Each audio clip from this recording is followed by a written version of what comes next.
जय हिंद दोस्तों। तो कैसे आप सभी लोग। मेरा नाम है सौरभ कुमार और आज मैं आप लोगों का वेलकम करता हूं आपके अपने यूट्यूब चैनल ओनली आर्ट्स में। तो दोस्तों, जैसा कि आपको पता होगा, ये जो हमारा चैनल है ये 12th आर्ट्स स्ट्रीम के बेस्ड है, जिसके अंतर्गत हम आर्ट्स के अंतर्गत जितने भी सारे सब्जेक्ट्स आते हैं सभी को कवर करते हैं इस चैनल पर। तो दोस्तों, अगर आप लोग इस चैनल पर नए हैं तो हमारे चैनल को जरूर से ज्वाइन करिएगा दोस्तों। तो जैसा कि आप लोगों को बता दिया जाए, आज का जो हमारा सेशन है, जैसे कि आप लोगों ने थंबनेल में देखा होगा, लिखा हुआ है हाउ टू स्कोर 90%। मतलब बोर्ड्स के एग्जाम में कोई भी बोर्ड हो, 10th हो या 12th, मेन हमारा 12th है, तो उसके लिए जो मैंने बनाया है आज का जो ये मेरा मुख्य वीडियो है, जो हाउ टू स्कोर 90%। 90% से भी ज्यादा ला सकते हैं अगर आप लोगों के पास बेस्ट स्ट्रेटेजी है। स्ट्रेटेजी करने का मतलब जो अपने पढ़ने का तरीका। देखिए, सिर्फ पढ़ना जरूरी नहीं होता। अगर आप अच्छे से पढ़िएगा तभी आपका जो गोल है, जो भी आपका बोर्ड्स का गोल है, वो क्लियर हो पाएगा। ठीक है, तो आज के हम इस वीडियो में वो चीज जानेंगे, अपने स्ट्रेटेजी जानेंगे पढ़ाई करने का। यहाँ पे क्या लिखा हुआ, follow this 5 amazing tips for crack any exams. ठीक है, मैं यहाँ आज आप लोगों को 5 ऐसे आइडियाज, 5 ऐसे स्टेप्स बताऊंगा जिसको आप फॉलो करके आराम से एकदम 90% ला सकते हैं, इससे ज्यादा भी ला सकते हैं। बस कुछ नहीं करना है, वो 5 स्टेप्स आपको जानना है। तो देखिए, वो 5 स्टेप्स में क्या क्या होगा हम लोग आज जानेंगे। उससे पहले अगर आप हमारे चैनल पे नए हैं तो लाइक सब्सक्राइब जरूर करिएगा। अगर वीडियो अच्छी लगे तो ही करना है, ठीक है, अगर लगे इन्फॉर्मेटिव तो ही करना है। तो आपका ज्यादा टाइम ना लेते हुए चलिए सीधे चलते हैं वीडियो की ओर। तो दोस्तों, आइए शुरू करते हैं। अपनी जो वीडियो है उससे आगे बढ़ाते हैं। जैसे कि मैंने बोला था कि स्ट्रेटेजी, बेस्ट स्ट्रेटेजी क्या है पढ़ने का, और जो मैं कौन सा 5 टिप्स के बारे में बात कर रहा हूँ वो मैंने बोर्ड पर मेंशन कर रखा है। अब चलिए बारी बारी से सबको देखते हैं और समझते हैं। सबसे पहले मैंने लिखा है सिलेबस और एग्जाम पैटर्न का डीप एनालिसिस। सबसे ज्यादा जरूरी है हमारा, जो अगर हम चाहते हैं कि हमारा जो एग्जाम हो, जो हमारा बोर्ड्स के एग्जाम हो, बहुत बहुत उसमें अच्छे मार्क्स आए, तो उसके लिए सबसे पहले हमें सिलेबस और एग्जाम पैटर्न का डीप एनालिसिस होना चाहिए। क्या करना है आपको, जैसे कि कोई भी आपका सब्जेक्ट एनी अदरवाइज कोई भी सब्जेक्ट हो, ठीक है, क्या करना है, हर सब्जेक्ट का सिलेबस समझो। सबसे पहले जरूरी क्या है, हमें हर सब्जेक्ट का, चाहे वो कोई भी सब्जेक्ट हो, सबसे पहले उसका सिलेबस देखेंगे कि क्या क्या इसमें पढ़ना है, क्या नहीं पढ़ना है वगैरह सब हमें पहले चेक करना होता है कि आखिर हमें पढ़ना क्या क्या है। ठीक है, उसके बाद देखेंगे हम लोग PYQ देखकर इंपॉर्टेंट टॉपिक्स को आइडेंटिफाई करो, वेटेज के हिसाब से टॉपिक्स को प्रायोरिटी दो। इसका मतलब पहले समझते। देखिए, इसका कहने का मतलब ये हुआ कि हमें क्या देखना है, PYQ देखना है कि किस तरह से क्वेश्चन किस तरह से पूछे जाते हैं, एग्जाम का क्या पैटर्न होता है। ठीक है, क्या करना है, हमें पहले PYQ देखना, उसमें देखना है कौन कौन सा इंपॉर्टेंट टॉपिक है। जैसे कि हम लोग PYQ लेंगे, उसमें से देखेंगे कि हर बारी कि कौन कौन सा टॉपिक ज्यादातर हमें लग रहा है कि हर बार ही ये पूछा जाता है, तो उससे क्या करेंगे, हाईलाइट करके रखेंगे। क्या करेंगे, हाईलाइट करके रखेंगे। वेटेज के हिसाब से टॉपिक को प्रायोरिटी दो। हम लोग देखेंगे कौन सा टॉपिक है जो बार बार पूछा जा रहा है, कौन सा ऐसा टॉपिक है जो बहुत ही ज्यादा इंपॉर्टेंट रख रहा है, तो उसे क्या करके रखेंगे, हाईलाइट करके रखेंगे। उसे बार बार पढ़ते रहेंगे और बार बार उसे रिवीजन करेंगे। ये था हमारा पहला टिप। पहला टिप क्या था, सिलेबस और एग्जाम पैटर्न का डीप एनालिसिस होना। सबसे पहले हम लोग देखेंगे कि हमारा जो भी सब्जेक्ट है उसका क्या क्या सिलेबस है, क्या क्या हमें पढ़ना है, और साथ ही हमें क्या देखना है कि PYQ किस तरह से क्वेश्चन आते हैं, कौन से टॉपिक से ज्यादा क्वेश्चन आते हैं, कौन सा हमारा जो टॉपिक है ज्यादा इंपॉर्टेंट है। ठीक है, ये हमें सबसे पहले समझना है। ये हमारा हो गया फर्स्ट टिप। आई होप आपको ये चीज समझ में आया होगा। ठीक है, सेकेंड है हमारा स्टडी रूटीन। देखिए, अब हम सिलेबस को जान गए, अब एक रूटीन होना बहुत जरूरी है। ऐसा नहीं होता कि हम लोग जब मन किया तब बैठ गए पढ़ने के लिए, नहीं। देखिए, उसके लिए क्या करें, एक टाइम टेबल बनाएं। सबसे पहले क्या करना है, हमें टाइम टेबल बनाना है। इसमें इस चीज के बारे में हम लास्ट में एक बताएं कि आखिर आप टाइम टेबल कैसे बने, एक परफेक्ट टाइम टेबल कैसे बनेगा, इसको लास्ट में बताऊंगा। ठीक है, वीडियो के लास्ट में बताऊंगा, क्योंकि यहाँ पर थोड़ा सा फिर है सेकेंड, डिफिकल्ट सब्जेक्ट्स को फ्रेश माइंड के साथ पढ़ो। देखिए, कुछ कुछ कोई भी सब्जेक्ट्स ऐसे होते हैं, जैसे कि साइंस के अंतर्गत हो गया ना, किसी को मैथ नहीं समझ में आता है, किसी को बायोलॉजी, किसी को केमिस्ट्री, है ना, किसी को इतिहास नहीं समझ में आ रहा है, किसी को पॉलिटिकल ज्योग्राफी नहीं समझ में आ रहा है। तो आप पहले खुद में देखिए कि मेरा कौन सा वीक सब्जेक्ट है, कौन सा मेरा वीक टॉपिक है जो आप पढ़ रहे हो आपको नहीं समझ में आ रहा, तो उसको क्या करो, मॉर्निंग में। देखिए, फ्रेश माइंड, आप सबको पता है कि जब हम लोग क्या होता है, जब हम लोग सुबह सुबह उठते हैं तो उस टाइम हमारा माइंड बहुत ही फ्री रहता है। कुछ भी याद करने की कोशिश करिएगा तो बहुत ही जल्दी याद होता है। इसीलिए कहा गया है क्या कि डिफिकल्ट सब्जेक्ट या कोई भी डिफिकल्ट टॉपिक हो जो आपको बार बार पढ़ने में बहुत ही मुश्किल लग रहा है या आपसे याद नहीं हो रहा है, तो उसके लिए क्या करना है आपको, उसके लिए करना है क्या कि थोड़ा सा मॉर्निंग उठ कर उसको पढ़िए। बहुत मतलब ये जबरदस्त आइडिया होता है, ये जरूर काम करता है। ठीक है, ये हमारा सेकंड, ये हम टाइम टेबल लास्ट में बताएंगे, घबराइएगा नहीं। सेकंड हमारा क्या था, स्टडी रूटीन। एक रूटीन हमें बनाना है सबसे पहले कि ठीक है, अपने एग्जाम को देखते हुए डिफिकल्ट सब्जेक्ट जो रहेगा उसको मॉर्निंग में, ज्यादातर ऐसे बात नहीं है कि जरूरी, लेकिन अगर हम लोग मॉर्निंग में करते तो ज्यादा उससे बेनिफिट हो सकता है। इसके बारे में हम लास्ट में डिस्कस करते हैं, ठीक है। थर्ड है हमारा एनसीईआरटी बुक्स को लाइन बाय लाइन मास्टर करो। देखिए कोई भी एग्जाम हो, ठीक है, किसी भी लेवल का एग्जाम हो, उसमें एनसीईआरटी का जो बुक है होता है ना दोस्तों, बहुत ही ज्यादा काम करता है, सबसे ज्यादा। आप कोई भी एग्जाम दीजिए, डजंट मैटर, एनसीईआरटी के जो बुक होते हैं उसको क्या करना, लाइन बाय लाइन अच्छे से पढ़ना। किताब पढ़ना बहुत जरूरी है दोस्तों। देखिए सिर्फ नोट्स से काम नहीं चल रहा कि अगर मान लीजिए कोई भी आपको नोट्स सिर्फ बना रहे हैं, ठीक है, नोट्स से काम नहीं चल रहा। आप सोचिएगा कि यार नोट्स बना लेते हैं, नोट्स पढ़ लेंगे तो काम चल जाएगा, उससे नहीं होता। उस थोड़ा बहुत कर सकते हैं, लेकिन अगर आपको अच्छा नॉलेज लेना है तो वो उसके लिए हमें किताब पढ़नी पड़ेगी। इसका कहने का मतलब बस इतना ही, किताब पढ़ना पड़ेगा। कौन सी, एनसीईआरटी की बुक्स। एनसीईआरटी की बुक्स आपको लाइन बाय लाइन मास्टर करनी होगी, अच्छे से पढ़ना होगा। जैसे कि ऐसा नहीं कि अगर हम लोग मान लीजिए हमारे पास एक बुक है, उसको हम एक बार पढ़ लिए तो उससे खत्म कर दिए, बस हो गया, नहीं। अगर वो हम किताब पढ़ लिए तो अगर वो एक बार खत्म हो गया तो ऐसा नहीं कि खत्म हो गया तो बस उसे रहने दो, जी नहीं, हमें ऐसा नहीं करना है। वो किताब खत्म होगा फिर से स्टार्ट करना है। मैं आपको बात बताता हूँ, जैसे कि जब भी आप एनसीईआरटी के बुक्स पढ़िएगा, ठीक है, मान लीजिए आप पहला चैप्टर खत्म कर लिए, कुछ टाइम बाद पूरा बुक आपको खत्म हो गया, ठीक है, आप सोचेगा चलिए ये तो मेरा काम हो गया, लेकिन एक फैक्ट में बात बताता हूँ, ये एनसीईआरटी की खासियत क्या है। आप मान लीजिए पूरी बुक अच्छे से पढ़ लिए, ठीक है, लेकिन जब आप फिर से बैठिएगा पढ़ने के लिए, लाओ मैं फिर से चैप्टर 1 जो भी मैंने बुक खत्म कर रखा है, लाओ चैप्टर 1 पढ़ता हूँ उठा करके, तो आप जब जैसे ही चैप्टर 1 पढ़ना चालू करिएगा, आप पढ़ते पढ़ते देखिएगा कि इसमें ऐसी तो बात है जो कि मैंने पिछली बार जब बैठ के पढ़ा था तो नहीं था। आप ये जब पढ़िएगा तो समझिएगा कि अरे मैंने पिछली बार भी बैठ के पढ़ा था तो ऐसा तो मैंने नहीं देखा था, ये नया बात जानने को मिलती है। एनसीईआरटी की एक खासियत होती है कि जब भी आप उसको पढ़िएगा ना, वो आपको कुछ ना कुछ नया बात बताएगा, ठीक है। तो ये एनसीईआरटी को क्या करना, लाइन बाय लाइन मास्टर करना है, ठीक है, अच्छे से एकदम से पढ़ना है किताब को, हर किताब को डीपली पढ़ो, चाहे कोई भी किताब हो उसको डीपली पढ़ना जरूरी। किताब पढ़ना बहुत जरूरी है दोस्त, सबसे ज्यादा जरूरी किताब पढ़ना है, याद रखिएगा। बुक्स रीडिंग, बुक्स रीडिंग करना बहुत जरूरी है। नॉलेज, किताब नॉलेज बहुत देता है, ठीक है, और मेन हमारा काम नॉलेज पहले अर्न करना है। नंबर तो बात की बात है, नंबर तो आ ही जाएगा, पहले हमारी नॉलेज अर्न होनी चाहिए। देखिए अब 4 नंबर पे आते हैं। थर्ड नंबर आपको समझ में आया, किताब पढ़ना है। तो किताब एनसीईआरटी की जो बुक है बुक पढ़ना ही पढ़ना है, बहुत ही जरूरी है। रेगुलर प्रैक्टिस करो। अब देखिए हमने सिलेबस जान लिया, एग्जाम पैटर्न जान लिया, फिर हमने क्या जाना था, स्टडी रूटीन के बारे में। स्टडी रूटीन भी हमने बना लिया, और हमें इस क्या बोलता है वो, एनसीईआरटी की हमने किताबें पढ़ ली। फिर हाँ, तो हम लोग कहाँ थे कि सिलेबस भी हमारा हो गया, स्टडी रूटीन भी हमने बना लिया, और एनसीईआरटी बुक भी पढ़ लिया। अब देखिए क्या होता है, रेगुलर प्रैक्टिस और रिवीजन के साथ शॉर्ट नोट्स तैयार करना। देखिए किताब हमने पढ़ लिया, किताब पढ़ते ही क्या करना है, हमें शॉर्ट नोट्स भी बनाते रहना चाहिए। शॉर्ट नोट्स कैसे बनते हैं उस पर मैं लास्ट में आता हूँ। देखिए सबसे पहले ये जानता है, हर 2 वीक में अपना टेस्ट लो। हमने जो किताब पढ़ा, जो हमने नोट्स बनाया, उसमें क्या करना, हर 2 वीक में, सप्ताह एक महीने में लगभग 4 सप्ताह होते हैं, तो 2 सप्ताह यानी कि 15-15 दिन पे हमें क्या करना है, खुद का टेस्ट लेना कि आखिर हमने जो भी पढ़ा आखिर वो हमें याद है कि नहीं, कितना हम पढ़ पाते, कितना हम जान पाते, ठीक है। टाइम के सेकंड हमारा टाइम के हिसाब से टेस्ट लगाओ। जैसे कि ऐसा नहीं करना, जैसे एग्जाम होता है, मान लीजिए हमारा कोई भी पेपर है जो 2 घंटे का होता है, ठीक है, तो हमें टाइम सेट कर लेना कि 2 घंटे या 1.5 घंटे या 1 घंटे आधा घंटा के हिसाब से अपना टाइम सेट कर लेना, और उसके हिसाब से हमें टेस्ट लगाने कि हम इतना टाइम में कितना कवर कर पाते हैं, ठीक है। थर्ड है हमारा, अपने गलतियों को ढूंढना और उसे सुधारो। देखिए पढ़ने वाले स्टूडेंट क्या करते हैं, देखिए गलती कहीं कहीं बहुत सारे ऐसी होती है जहाँ पे हम लोग मिस्टेक करते हैं लेकिन उसको सुधार नहीं पाते। तो हमें क्या करना है, अगर हम गलती कर रहे हैं पढ़ने के टाइम में, तो उसको ढूंढेंगे कि आखिर मेरा गलती क्या हो रहा है जिसके कारण मेरा टेस्ट खराब जा रहा है, ठीक है, पढ़ाई नहीं कर पा रहे हैं, जो भी मैटर हो। तो पहले अपना गलती देखेंगे कि आखिर हम गलती कहाँ कर रहे हैं, और गलती को क्या करना है, तो सुधारना है। ये चीज बहुत ही इंपॉर्टेंट है। और लास्ट है हमारा, रिविजन के साथ शॉर्ट नोट्स करना। देखिए प्रैक्टिस हो रहा है, रिवीजन बहुत जरूरी है। पढ़ते जाना डजंट, वो पढ़ते तो जा रहे हैं लेकिन उसका रिवीजन भी उतना ही जरूरी है। इसलिए मैंने यहाँ पे क्या लिया है कि हर 2 वीक में क्या करना है, तो अपना अपना अपना ही टेस्ट लेना है, ठीक है, खुद से क्वेश्चन बनाओ, खुद से उसको प्रिपेयर करना है, ठीक है। इसमें क्या लिखा है मैंने, रिवीजन के साथ शॉर्ट नोट्स तैयार करना।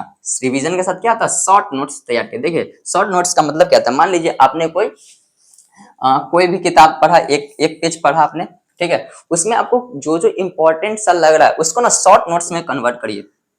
शॉर्ट नोट्स ऐसे नोट्स को कहते हैं जैसे कि जिसको आप अच्छे से सरल भाषा में कम टाइम में समझ पाए। सिर्फ एक, जो भी क्या करना, आप किताब पढ़ रहे हैं, आपको कॉपी लेना है और उसमें से जो भी अगर एक पेज पढ़े तो आपने देखिए कि आपने इसमें क्या क्या इंपॉर्टेंट चीज पढ़ा, क्या क्या आपको लगे इंपॉर्टेंट, तो उसको अपने हिसाब से, ऐसा नहीं कि बहुत ही बड़ा बड़ा करके लिखना, नहीं, उसको अपने हिसाब से क्या करना है, उसको नोट्स में कन्वर्ट करना है। ठीक है, कि जो सिर्फ आप समझ सके अच्छे से, इस तरह से नोट्स बनाए कि सिर्फ आप अच्छे से समझ सके। आप एक बार कॉपी देखें, आपको मान लीजिए किसी दिन एग्जाम है, किसी दिन टेस्ट है, तो आपको ज्यादा कुछ पूरा एक तरह से आपको नोट्स पढ़ने की जरूरत ना पड़ेगा, वो शॉर्ट नोट्स होगा, बस वन बाय वन आप पलटिएगा, आपको सब रिवाइज होते रहेगा। तो इस तरह का आपको नोट्स बनाना है। ठीक है, हर सब्जेक्ट्स के लिए क्रिप्स नोट्स, इसे को देखिए क्रिप्स नोट्स बनाओ ताकि रिवीजन आसान हो। किसी भी, जब भी टेस्ट हो या हमारा एग्जाम हो तो क्या करे, वो क्रिप्स नोट्स, वही शॉर्ट नोट्स होता है जो कि एक तरह से क्या करता है, आपको एकदम जल्दी में रिवीजन आपका हो जाएगा। बस कुछ नहीं करना कि ऐसे आप इस तरह के नोट्स बनाइएगा कि आप एक बार पढ़े और आपका वो कवर हो जाए जो भी टॉपिक के बारे में आप करना चाह रहे हैं। ठीक है, इस तरह से आप शॉर्ट नोट्स बनाइए, ये नहीं कि पूरा लंबा लंबा लिख देना, जी नहीं। शॉर्ट नोट्स बनाने के ट्राई करना है कि आपका छोटा सा बात, छोटा जो बहुत बड़ा बात हो उसको एकदम छोटे में कर देना, वो आपको खुद से करना पड़ेगा। फिर ये हमारा लास्ट 2 महीने में सिर्फ टेस्ट और PYQ सॉल्व को देना। देखिए हमारा जैसे कि मोस्ट ऑफ फरवरी में एग्जाम्स होते हैं, ठीक है, तो हमें अपना रूटीन, अपना इस तरह से रूटीन बनाना है ना कि जैसे कि नवंबर या दिसंबर, दिसंबर लास्ट है, दिसंबर तो बहुत ज्यादा होगा, नवंबर तक मान के चलिए कि आपको इस तरह से अपनी तैयारी को देना है कि नवंबर एंड होते होते आपका जो ओवरऑल सिलेबस है वो खत्म हो जाए अच्छे से। ठीक है, वो अगर मान लीजिए नवंबर तक में खत्म हो गया, मान लीजिए आपका जो भी है सिलेबस नवंबर तक खत्म हो गया, हमारे पास बचा दिसंबर, जनवरी, 2 महीने बचे हमारे पास, क्योंकि फरवरी में तो एग्जाम हो ही जाता है तो फरवरी को ऐड नहीं करते हैं। दिसंबर और जनवरी, हमारा ये जो 2 महीना बचेगा, 2 महीने में हमें सिर्फ क्या करना है, सिर्फ टेस्ट देना है, सिर्फ क्या करना है, टेस्ट देना है और PYQ देखना है। और क्या देखना है, PYQ सबसे ज्यादा। उसके नवंबर तक आप जितना भी आपका सिलेबस कवर हो वहां तक रहने देंगे और फिर दिसंबर और जनवरी से क्या करें, सिर्फ टेस्ट और PYQ देखें। इस प्रकार आप देखिएगा कि आपकी जो भी तैयारी होगी बहुत ही अच्छे ढंग से होगी। हमने 5 जो स्टेप्स है वो जाना, पहले हमने जाना अपना सिलेबस का और एग्जाम पैटर्न का अच्छा जानकारी होना चाहिए एकदम। फिर हमारा स्टडी एक टाइम टेबल बनाना है। थर्ड हमने पढ़ा कि किताब पढ़ना बहुत जरूरी, NCERT की बुक अच्छे से पढ़ेंगे। चौथा हमने जाना रेगुलर प्रैक्टिस, प्रैक्टिस बहुत जरूरी है दोस्तों, प्रैक्टिस बहुत ही जरूरी। ऐसा नहीं कि बस पढ़ते जा रहे पढ़ते जा रहे पढ़ते जा रहे, सिर्फ पढ़ते नहीं जाना है भाई, उसको टाइम टू टाइम रिकॉल भी करना है कि हमने क्या क्या पढ़ा। क्योंकि अक्सर ऐसा होता है कि हम लोग बहुत आगे निकल जाते हैं, फिर जब पीछे मुड़ के देखते हैं तो पता चलता है अरे यार यहाँ तो बहुत कुछ हम भूल गए। होता है ऐसा, बिल्कुल ही होता है। इसीलिए हमें वो काम नहीं करना है, हमेशा हमें प्रैक्टिस जोन में रहना है कि कभी भी कोई पूछ दे तो हम भूले ना। ऐसा होता है ना कि हम लोग आगे का तो बहुत पढ़ लिए, क्लास में पूछा गया हाँ भाई बोलो कहाँ तक तुमने चैप्टर कवर कर लिया, तो आप बोलोगे सर हम यहाँ तक कर लिए। सर क्या करेंगे, पिछले चैप्टर से पूछ देंगे, तो आप लोग कहिएगा कि अरे सर हम तो किए, हम तो याद किए थे लेकिन हम भूल गए। तो ऐसा नहीं करना, उसके लिए क्या करना है, तो आपको प्रैक्टिस करना बहुत जरूरी है। हमेशा क्या करिएगा, प्रैक्टिस जोन में हर 2 वीक के हर 2 वीक में अपना क्या करिए, अपना खुद का टेस्ट लीजिए टाइम टाइम के हिसाब से। वो भी टेस्ट कैसे लेना, तो टाइम के हिसाब से। ठीक है, यहाँ तक था। और लास्ट हमारा था रिवीजन के साथ शॉर्ट। अब देखिए कहाँ थे दोस्तों, देखिए रिवीजन, लास्ट हमारा क्या, रिवीजन के साथ शॉर्ट नोट्स बनाना। आप लोगों ने सब कुछ पढ़ लिया, आपको फिर क्या करना है, एक शॉर्ट नोट्स बनाना है, हर चैप्टर का बनाना है। याद रखिएगा हर चैप्टर का आपको जो जो इंपॉर्टेंट पॉइंट लगे एक शॉर्ट नोट्स में उसको कन्वर्ट करके ऐसा करना है कि आप उसको आसानी से रिवाइज कर सके। आई होप आपको यहाँ तक में सब कुछ समझ में आया होगा। अब जैसे कि हम लोग यहाँ पे आते हैं टाइम टेबल में, बहुत लोग फंसते हैं टाइम टेबल में।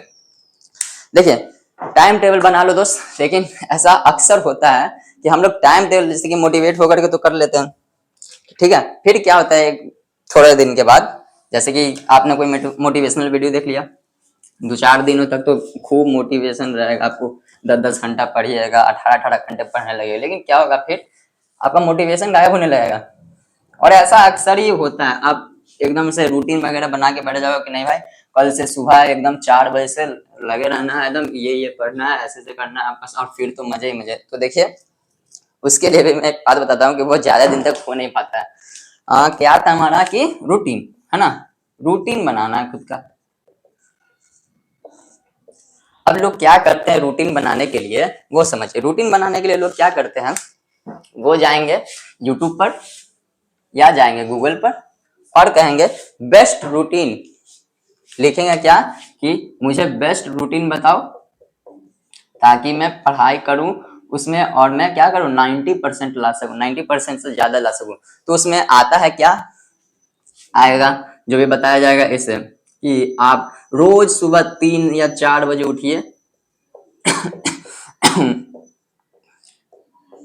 3 या 4 बजे उठिए। क्यों? क्योंकि उस टाइम क्या होता है, ब्रह्म मुहूर्त होता है, ब्रह्म